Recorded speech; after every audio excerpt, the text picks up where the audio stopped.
Signore, vogliamo prestare attenzione alla tua parola. Ti preghiamo di parlare al nostro cuore, nel nome di Gesù. Amen. Amen. Accomodatevi pure, fratelli e sorelle. Non so se vi è mai capitato di fare questa affermazione. Guarda tu, ne abbiamo parlato proprio ieri. Vi è mai capitato? Questa cosa ne abbiamo sentito parlare ieri.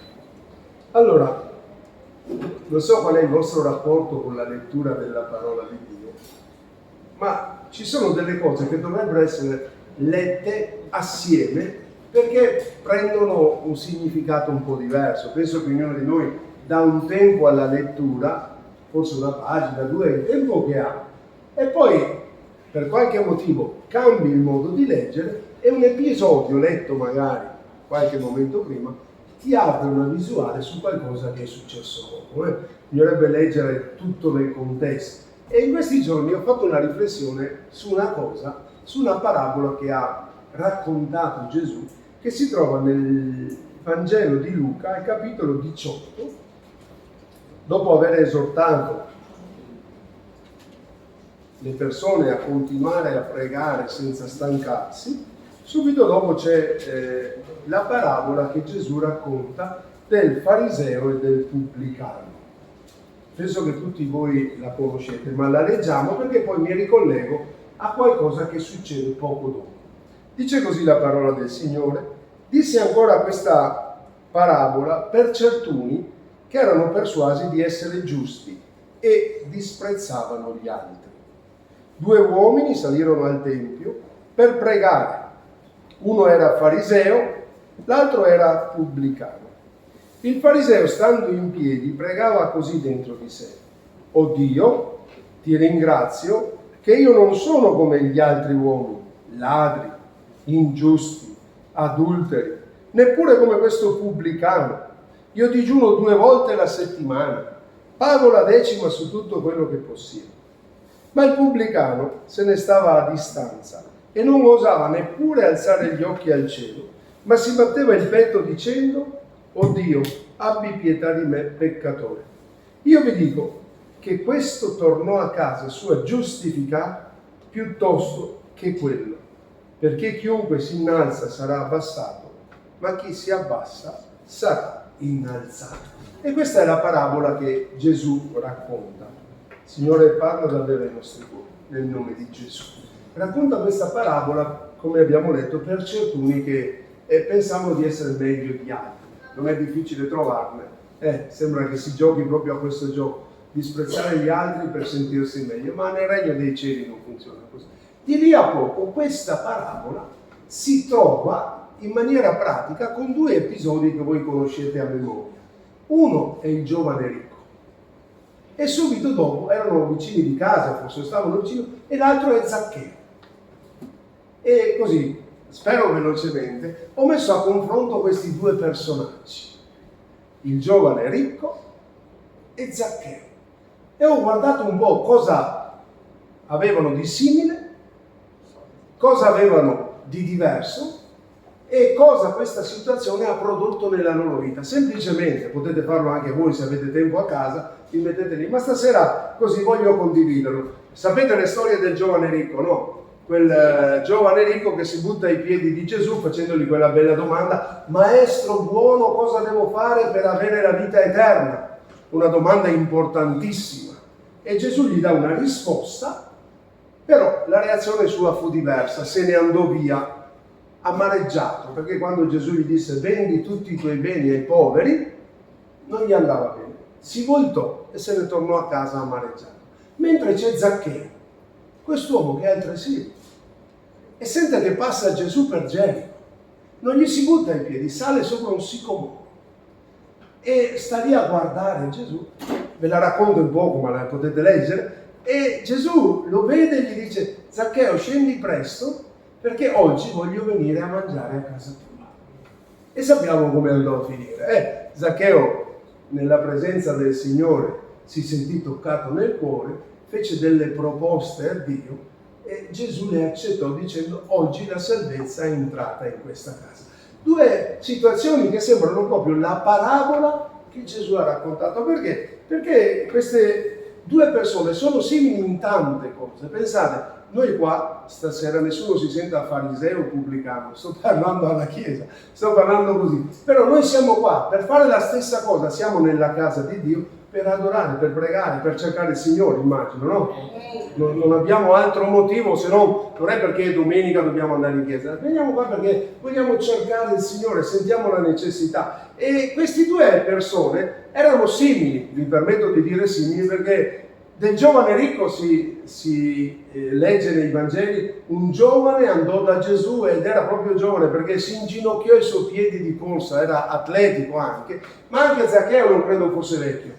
Perché se riesce a salire in cima a un sicomoro, di certo non aveva 70-80 anni, doveva essere ancora nel pieno della sua forza, perché salì in cima a un sicomoro pur essendo piccolo. Quindi gli accomunava una cosa, forse la stessa età o qualche anno se sbagliavano, poi erano ricchi. Pensate, il giovane ricco aveva grandi ricchezze.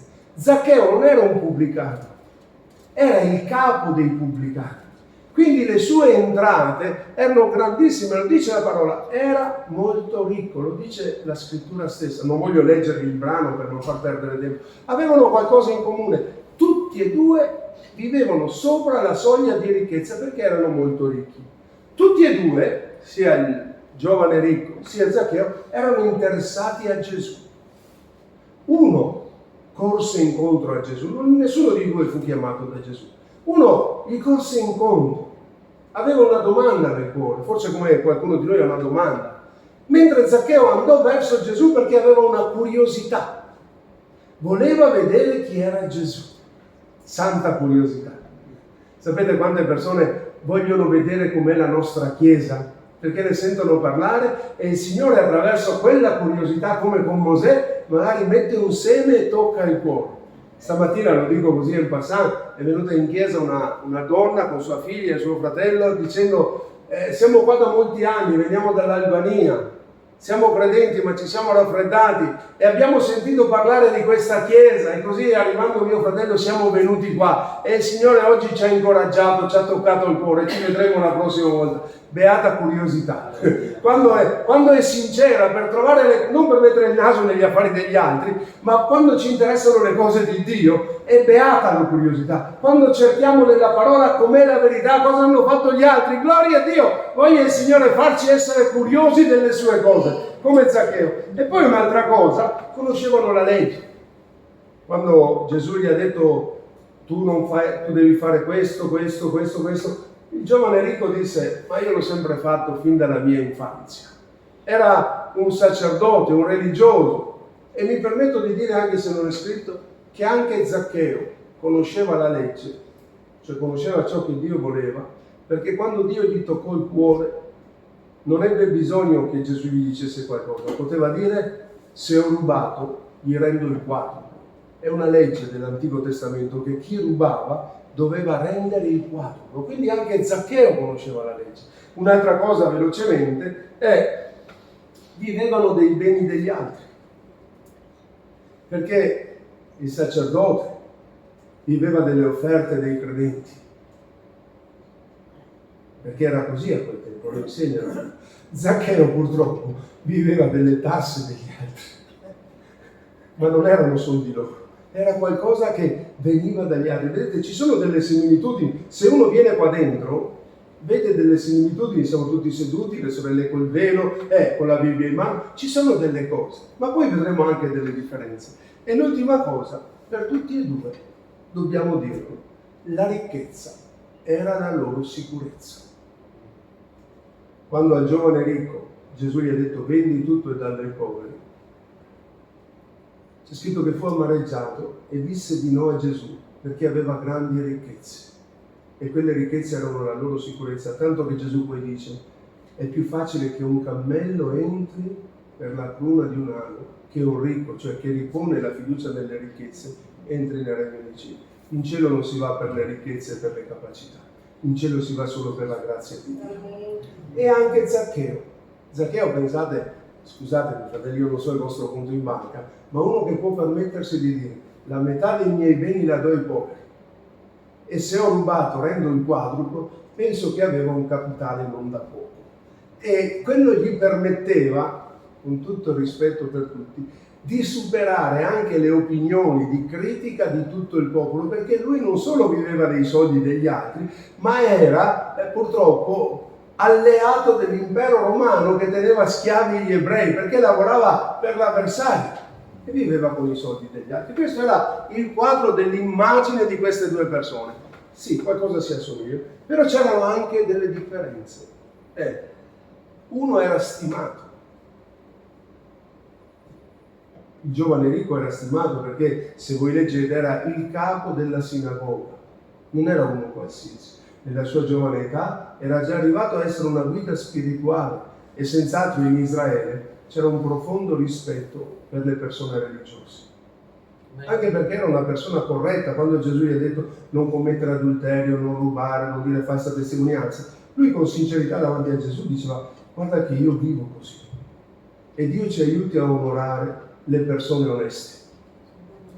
Siamo in un mondo dove sembra quasi che il male sia bene e il bene sia male. Vogliamo onorare le persone oneste, vogliamo onorare quelli che anche con fatica ma vogliono onorare Dio, temere Dio, osservare quello che è scritto.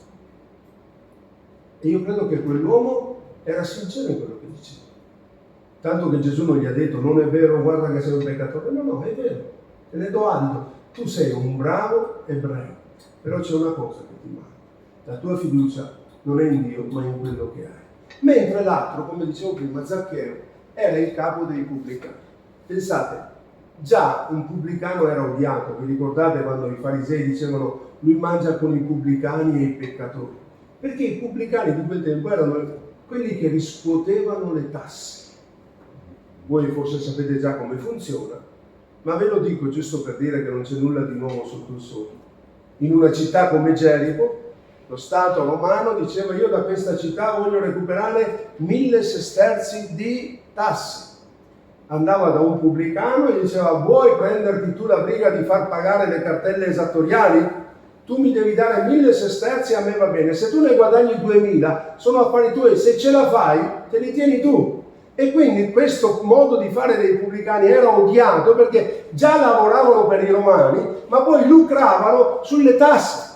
Quindi pensate, questo Zaccheo quanto malvisto poteva essere dalle persone. Aveva la sua attività che fruttava moltissimo, però non era certo ben visto. Poi un'altra cosa è che uno era fedele al popolo ebraico, perché serviva il popolo ebraico facendo il capo della sinagoga. Non tutti i farisei erano sbagliati. Vi ricordo di Nicodemo, vi ricordo di Natanaele, vi ricordo di Gaio. Erano ebrei, erano farisei, ma erano persone sincere verso Dio. Vi ricordo di Nicodemo, persone che amavano Dio pur essendo religiosi. Mentre l'altro, come dicevo, Zaccheo, era venduto ai romani.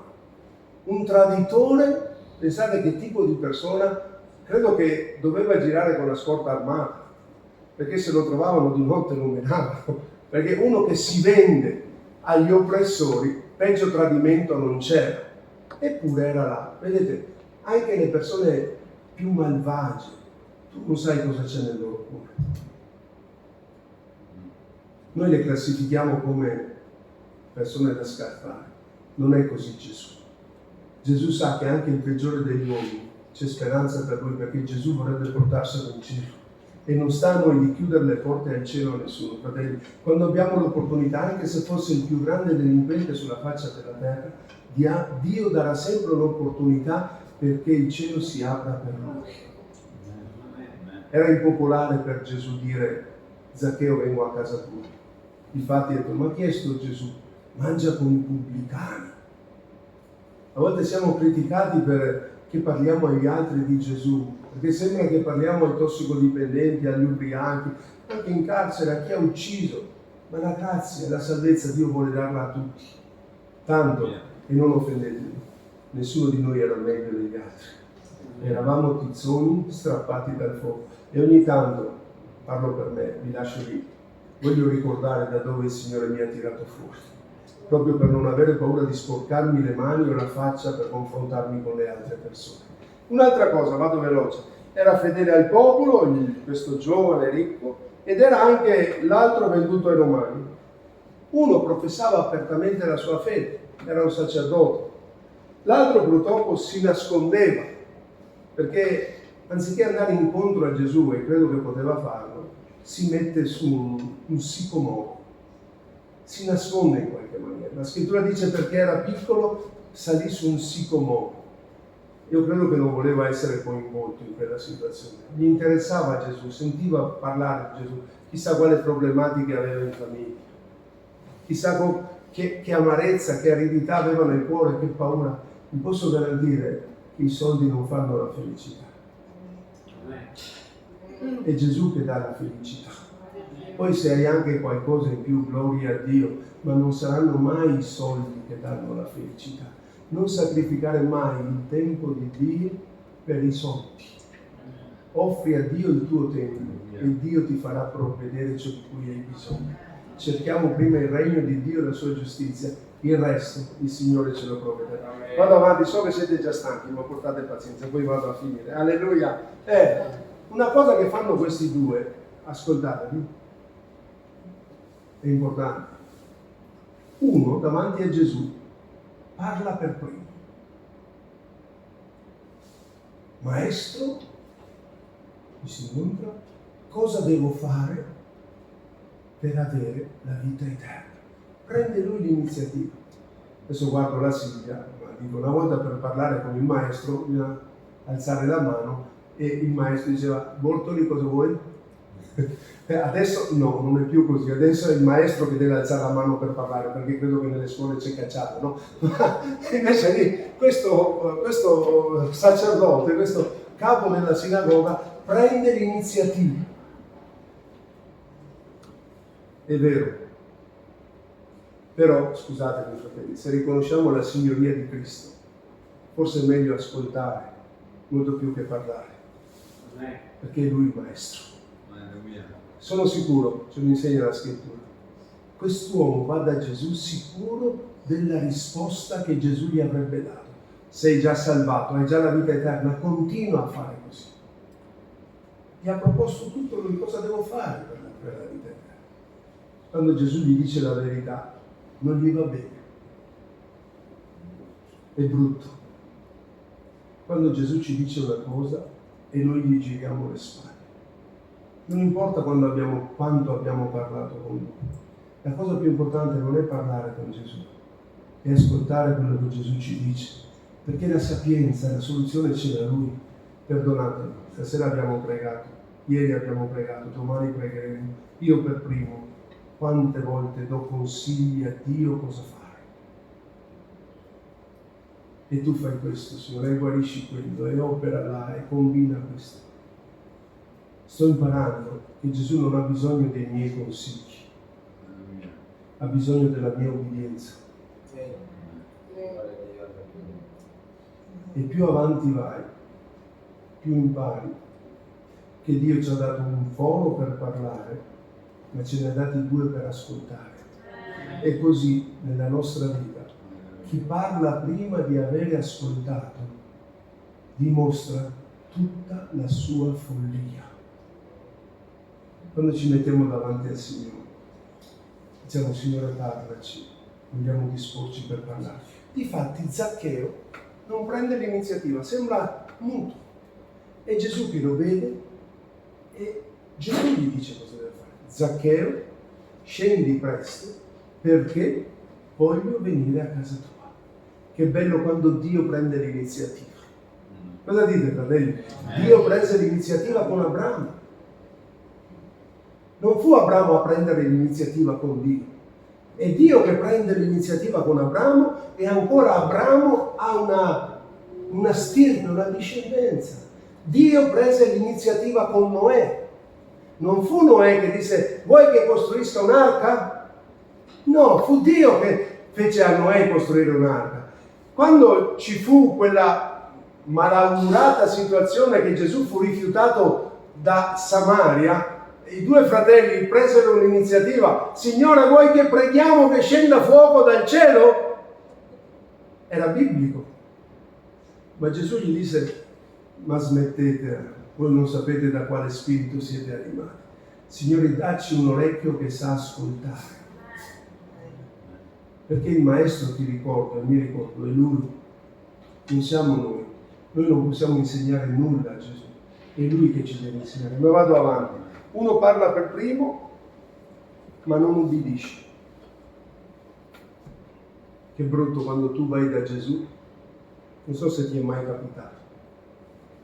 Vai da Gesù e gli dici: Signore, mi dici cosa devo fare?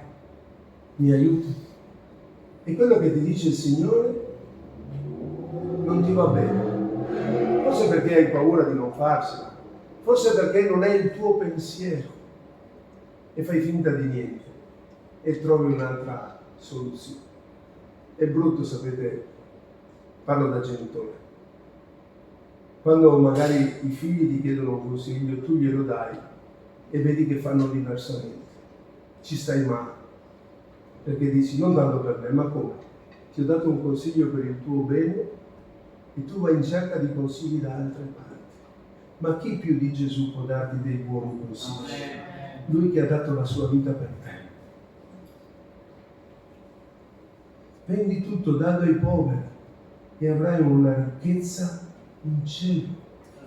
La risposta di questo ricco, dice, fu addolorato, si girò dall'altra parte, girò le spalle e se ne andò via, lasciando Gesù là con quell'amore che voleva riversare su di lui e non ha potuto.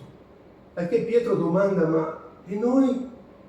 Stai tranquillo, Pietro, non c'è persona sulla faccia della terra che abbia rinunciato per amore mio a casa, campi, soldi, affetti, che non ne riceva 100 volte tanto qui sulla terra e la vita eterna in cielo. Quell'uomo era così sicuro di se stesso, ma poi la sua storia finì amaramente perché si allontanò dalla fede. Mentre Zaccheo, vado a finire, fu una persona ubbidiente. Zaccheo, scendi, che io voglio venire a casa tua. Non si conoscevano. Da quello che ci dice la scrittura, Gesù prese tantissime critiche. Ecco, dice la parola, va a mangiare a casa di un pubblicano. Ma Zaccheo ubbidì. Non lo conosceva, aveva solo sentito parlare, non lo aveva visto per la prima volta, ma lui lo accolse a casa sua. Che bello. Quando il Signore ci dà un consiglio, chiediamogli anche la forza di attuarlo. Voi credete che Dio dà dei consigli? Voi credete che Dio parla, che ci istruisce? Lui è il Maestro. A volte ci istruisce più delle volte con la parola, a volte ci istruisce attraverso gli studi biblici, a volte ci istruisce attraverso le prediche, a volte ci istruisce attraverso i consigli che i fratelli ci danno per amore. Ma il Signore ci istruisce. Amen. E come dice lo scrittore dei Proverbi, riconosci in tutte le tue vie ed Egli appianerà i tuoi sentieri. È vero. Non so se sia un bene o un male, io dico che a volte è un bene, a volte è un male. Cercate di capire. Il Signore ci lascia il libero arbitrio, ma guardando indietro vorrei dire: Signore, perché non mi hai tenuto un po' più stretto invece che lasciarmi andare quando ti ho detto di no? Mi sarei risparmiato qualche guaio. Ma il Signore ci ha resi liberi. E poi impari che è meglio ubbidire a Dio anziché agli uomini, perché con Dio andremo di valore in valore. Con gli uomini ci possono dare consigli umani che fanno sempre le cose orizzontali. Scusate, Dio dà sempre consigli verticali, perché il suo disegno non è lasciarci sulla terra per 1000 anni, è per portarci in cielo per l'eternità. E i consigli di Dio sono sempre verso il cielo. E se anche a volte dobbiamo soffrire sulla terra, ricordatevi, la nostra leggera, momentanea afflizione produce nei nostri cuori sempre più un misurato peso eterno di gloria. Perché il Signore ci ha fatti per il cielo, non per qua. Vado a finire. Alleluia. Alleluia. Uno parla per primo e non ubbidisce. Cosa devo fare, Signore? Però poi decide lui. L'altro non parla, ma ubbidisce. Signore, dacci di essere come Zaccheo, di quelli che non parlano tanto ma hanno a cuore di ubbidire. Finisco perché devo finire. La loro distanza, perché quando le strade partono insieme, ma poi non camminano sul binario di Dio, si dividono.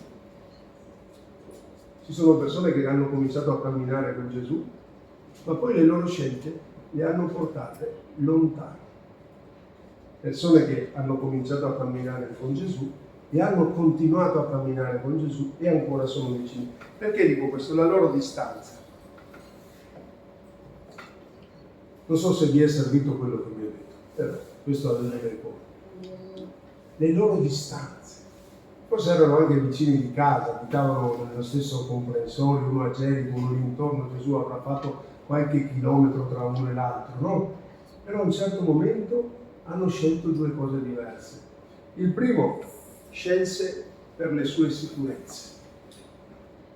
No, la mia ricchezza è la mia sicurezza. Mi tengo tutto quello che ho e Gesù, tu vai per la tua strada, io vado per la mia. Ci sono persone che ricevendo l'invito di Gesù e lui ci dice venite a me, io vi darò riposo. A un certo motivo, per una ricchezza non tanto materiale, la tua ricchezza può essere l'orgoglio, può essere il pensiero degli altri, può essere, che ne so, la superbia, può essere la tua tradizione religiosa. Gesù ci invita, venite a me. Ma la scelta è nostra. Quest'uomo scelse di continuare la sua vita. Voltò le spalle a Gesù, benché amato. Capisco se Gesù gli avesse chiesto chissà cosa. Perché c'è scritto nel Vangelo di Matteo, lo guardò in viso, lo amò e poi gli disse, vendi tutto quello che hai e dallo ai poveri. Quando Gesù ti chiede qualcosa è perché prima ti ama. Gesù non ti dirà mai le cose perché ti vuole male. Tutte le indicazioni, consigli, esortazioni, anche ammonimenti che Dio ti dà, sono perché ti ama, sono perché ci ama.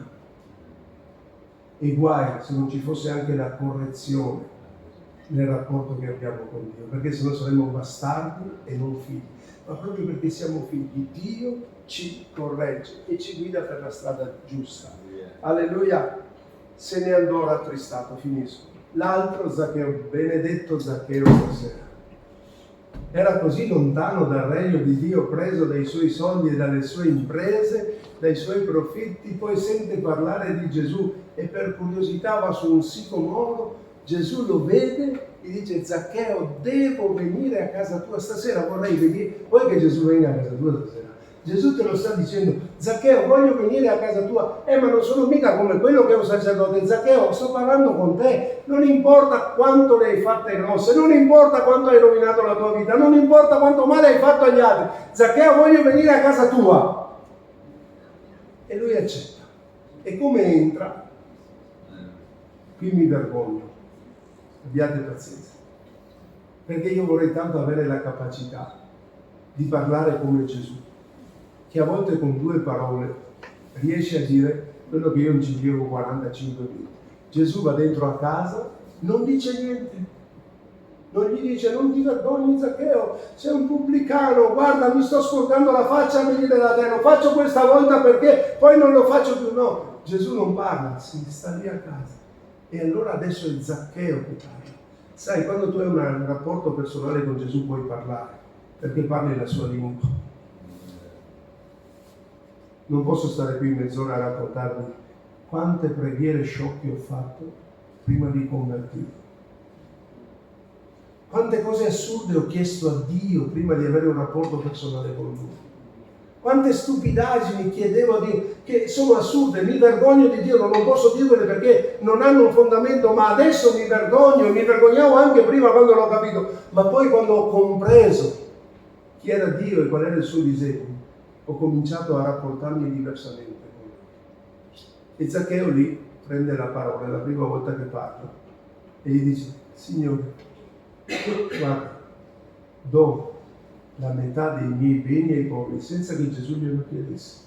Vedi quanto è importante che tu sappia che Dio conosce il tuo cuore. All'altro Gesù gliel'ha detto, ma c'è stato un no. Qui Gesù non ha neanche parlato, è stata un'iniziativa di Zaccheo. La metà dei miei beni Gesù gliela do ai poveri. E poi sai, non basta, perché mi sento che sono in difficoltà con quella che è la tua purezza, il tuo insegnamento, Gesù, quella tua persona. Perché qualcuno dice: ma se Zaccheo dice se ha frodato, non è detto che abbia frodato. Una scusa non richiesta è un'accusa manifesta. Se ho frodato, è logico che ha frodato, e renderò il quadro, senza che Gesù gli dica niente. Benedette quelle rivelazioni che Dio ti dà quando sei in silenzio e tu sei là e preghi e il Signore parla al tuo cuore senza dirti nulla e ti fa capire delle cose. La fine qual è? Che uno se ne va con le sue ricchezze ma anche la sua perdizione. L'altro, che forse non cercava nulla, solo curiosità. C'è scritto, leggo perché non voglio sbagliarmi, Gesù gli disse: oggi la salvezza è entrata in questa casa, poiché anche questo è figlio di Abramo, perché il figlio dell'uomo è venuto a cercare e a salvare ciò che era perduto. Finisco. Due persone che hanno delle cose uguali, due persone che hanno anche delle cose differenti, ma si incontrano con Gesù. Uno vuole fare bella figura, l'altro sa che non è una bella figura. Uno rifiuta Gesù, l'altro obbedisce a Gesù. Uno se ne va amareggiato, l'altro trova la gioia nella sua famiglia. Chi vogliamo essere, fratelli?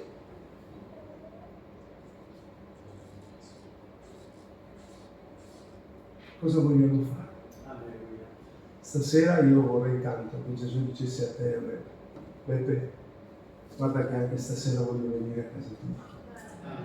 Ma dai, ascolta Gesù, abbiamo già pregato, ho fatto un culto, 2 culti stamattina, uno mattina e uno pomeriggio, ho predicato, ho parlato, ho fatto, insomma. Beppe, ascolta, io voglio venire a casa tua. Cosa vuoi fare? Sai, non è perché sei venuto qua, siamo venuti qua, che siamo a posto. Stasera ci dobbiamo portare a casa Gesù. Non possiamo lasciarlo. Quando usciamo di là non abbiamo finito il nostro culto, abbiamo solo preso forze per continuarlo fuori. E il Signore possa parlarci. Se possiamo, mi sfugge il termine. Vabbè, voglio fare il fenomeno ma non mi riesce. Terza media, che devo fare? C'è un termine molto bello nell'ultimo capitolo di Galati. Vabbè, lo troverò un'altra volta. Dobbiamo allinearci a quello che è il pensiero di Dio per noi. E stasera ti voglio incoraggiare. Siamo qua, non so con quale sentimento sei venuto. Se perché volevi una conferma da Dio o se perché volevi solo stare un po' a vedere Gesù. Stasera voglio che tu possa comprendere che quello che il Signore ti chiede sarà sempre per il tuo bene, anche se non lo capisci. Qualsiasi cosa il Signore ti chiede sarà per il tuo bene. Ed è buona cosa giusta che noi sappiamo ascoltare cosa il Signore ci dice, anche senza chiedere nulla. Il Signore sa cosa dobbiamo fare e ce lo suggerirà nel nostro cuore, e quando lo attuiamo il Signore non può fare altro che benedire la nostra vita. Allora non so se c'è qualcuno che vuole dire: Signore, guarda, adesso vado a casa, mi ritrovo tutto quello che ho lasciato, come quei 2 discepoli. Signore, resta con noi, perché si fa sera. Signore, adesso vado a casa, ho lasciato delle cose in sospeso e me le ritrovo. Ma non è che vuoi che Gesù venga con te? così la dico per finirla, non è che Gesù vuoi che venga con te stasera, che magari Gesù stasera ti voglia dire proprio a te, senti, voglio venire a casa tua, mi lasci? Dico una cosa, chiudo parentesi, a volte anche per noi, penso che anche Enzo lo saprà, a volte vuoi andare a trovare dei credenti, delle persone, ma ti dicono no, guarda, vieni un'altra volta, no, guarda questo, no, guarda, perché hanno delle difficoltà in famiglia, per non metterti magari in imbarazzo, non per cattiveria, ma perché non si sentono, hanno paura che non ti trovi a tuo agio, ma Gesù si trova a suo agio dappertutto. E se tu stasera vuoi, il Signore verrà con te a casa. Vuole venire a casa tua. Me la tirate fuori dal cuore. Non posso non dirlo. Penso che tanti di noi conoscono il fratello Grazioso, Tommaso Grazioso, fratello anziano, un caro fratello che è stato in Italia per tanti anni. E in un raduno raccontava una cosa particolare. In un raduno giovanile, mi ricordo, finisco, state buoni, andiamo a casa con Gesù. E raccontava questa cosa che tornando a casa, abitava in un condominio, a un certo punto nel suo vicino di casa sente gridare, apre la porta per vedere cosa sta succedendo e vede che vuola fuori un piatto con la pasta asciutta. Guarda e vede che marito e moglie stanno litigando. Se ne stanno dicendo di tutti i colori. Il marito imbestialito sta spaccando tutto, chissà cosa è successo. E lui voleva quasi scappare, ma a un certo punto dice: non posso andare via, questi hanno bisogno. Hanno bisogno di una parola, hanno bisogno di aiuto. Allora prende coraggio, dice: calmatevi, cosa sta succedendo? E naturalmente le dinamiche familiari non ve le insegno perché voi lo sapete. Sono cominciate così.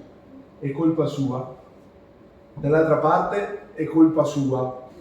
È sempre colpa dell'altro. E intanto i piatti si rompevano, i bicchieri si rompevano e a un certo punto questo fratello prende il capofamiglia e gli dice: fermi tutti, qui avete bisogno di Gesù.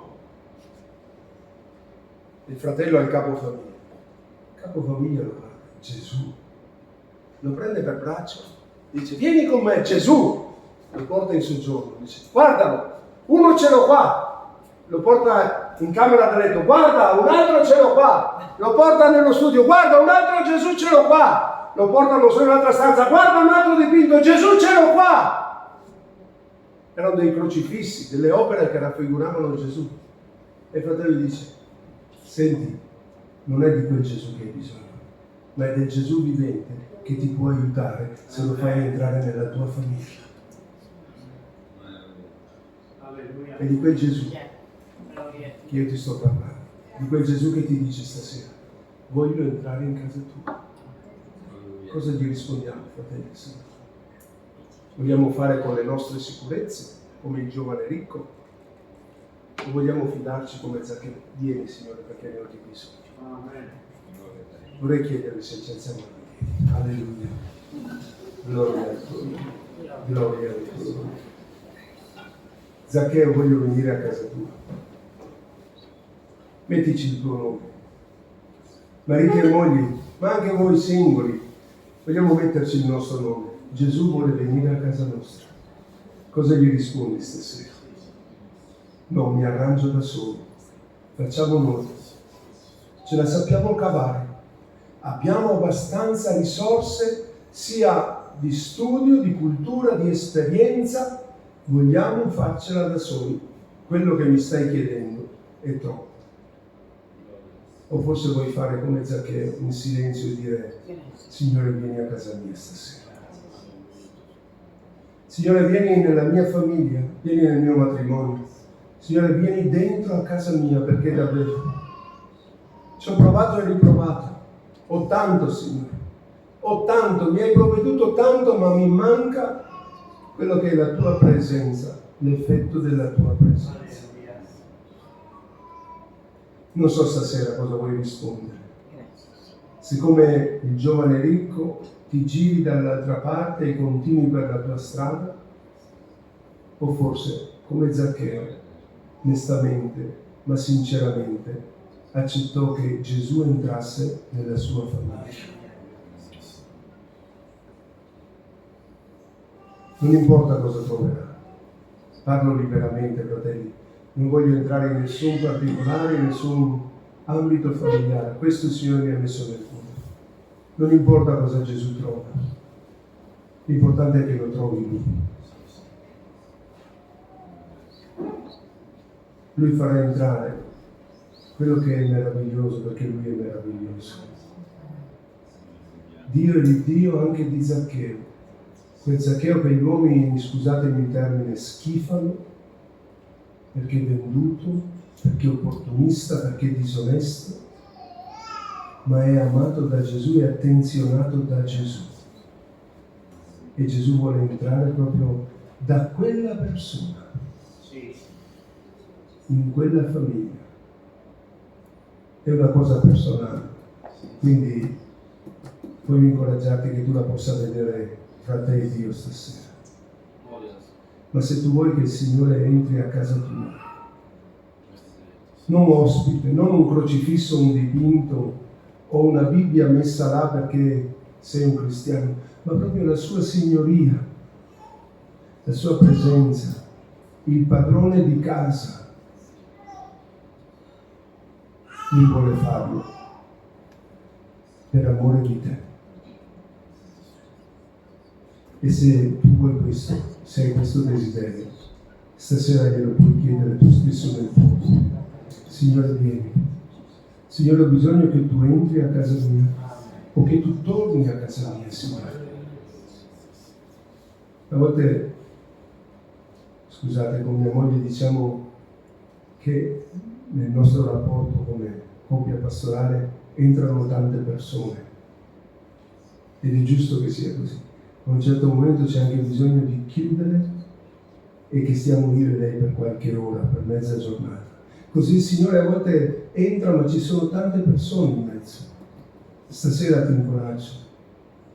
Comincia ad avere una relazione personale con Gesù, magari tu e tua moglie, tu e tuo marito, insieme, lì a casa tua, per vedere che la salvezza entri nella tua casa. Chiediglielo stasera. Mentre finisco davvero, nel tuo cuore, digli: Signore, vieni a casa mia stasera. Diglielo così, con poche parole: Signore, vieni a casa mia, ho bisogno che tu vieni a casa mia, che tu prenda in mano le redini della mia casa, della mia famiglia, vieni a casa mia. Non importa se sei Zaccheo, Lui vuole farlo proprio con te, che sei come Zaccheo. Signore, ti ringraziamo, ti benediciamo. Signore, ho detto tante parole stasera, ma ti prego che questa ultima sia una parola ferma per ognuno di noi. Ti vogliamo invitare nelle nostre famiglie, vogliamo invitarti a casa nostra, Signore. Signore, vogliamo darti lo spazio della televisione, vogliamo darti lo spazio di internet, vogliamo darti lo spazio di tante discussioni, vogliamo darti lo spazio a casa nostra, Signore. A volte anche lo spazio dei figli, degli affetti, vogliamo darti lo spazio che tu hai bisogno per vedere le nostre famiglie e la nostra vita crescere in te. Oggi la salvezza è entrata in questa casa, entra nelle nostre famiglie. Stasera, se c'è qualcuno in particolare che ti sta chiedendo questo, tu sai come fare. Fallo per amore del tuo nome e per il bene di questi cari. Ancora io ti chiedo, Signore, vieni nella mia casa, vieni con i miei figli, vieni fra me e mia moglie, vieni con noi, Signore, in quello che tu ci hai dato, Signore, affinché non la nostra saggezza, ma la tua presenza possa aiutarci ad andare avanti. Grazie, Padre, grazie per la tua bontà, nel nome di Gesù. Amen, amen, amen. Grazie, Signore. Nel nome di Gesù, grazie, alleluia. E se forza io non ho per servire te, pensaci tu, io lascio fare a te. Spirito Santo fai tu, prendi tu il comando, se mi guidi tu non sarò deluso. Dammi la mano e farò quello che mi chiedi, camminerò con te e avrò la pace. Camminerò con te e avrò la pace. Signore, conferma la tua parola. Conferma la tua parola in ogni famiglia, in ogni cuore, Signore, in ogni situazione. Vieni a casa con noi, Signore, nel nome di Gesù. Alleluia. Alleluia.